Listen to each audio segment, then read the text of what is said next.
This is your LMAX Exchange technical update for Monday, September 5th, 2016.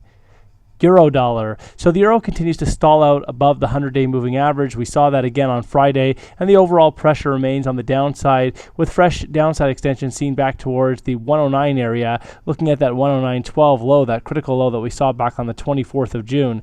At this point, any rallies should continue to be well capped below the 100-day on a daily close basis, with only a close back above the 100-day moving average to delay, but not negate the bearish outlook.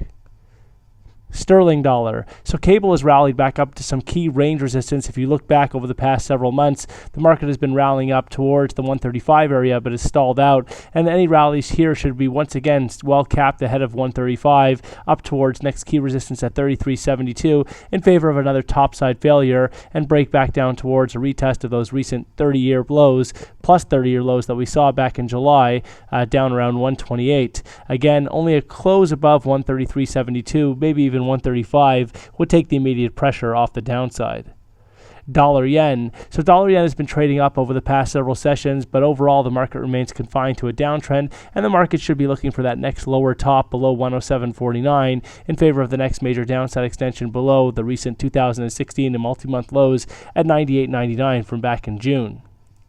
Euro Swiss. So as we've been talking about over the past several days, this market remains confined to a broader range, roughly between 108 and 110. Any rallies up towards 110 should be well capped, while dips down towards 108 should be well supported. We've most recently seen this over the past couple of sessions, with the market rallying up just to 110 before stalling out sharply and now reversing course back towards 109. Again, look for deeper setbacks after the market just stalled out by the range highs.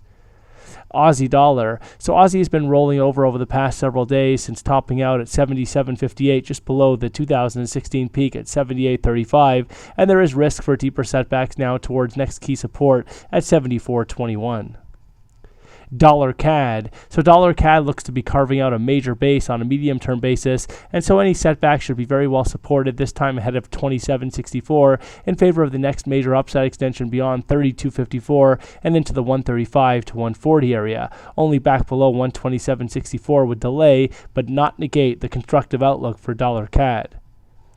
Kiwi dollar. So the Kiwi remains bid up near 2016 highs that were established the other week, but the market continues to show signs of exhaustion above 73, and there is risk for deeper setbacks over the coming sessions. Ultimately, though, we need to see a break and close below 72 to get things going to the downside. SPX 500. So signs of the market stalling out after putting in a record high all the way back on the 15th of August, but the market would need to take out critical support at 21.47, that low from the 2nd of August, to trigger some form of reversal and acceleration of declines. Until then, we're just seeing some bullish consolidation with the potential for fresh upside to fresh record highs beyond 2200.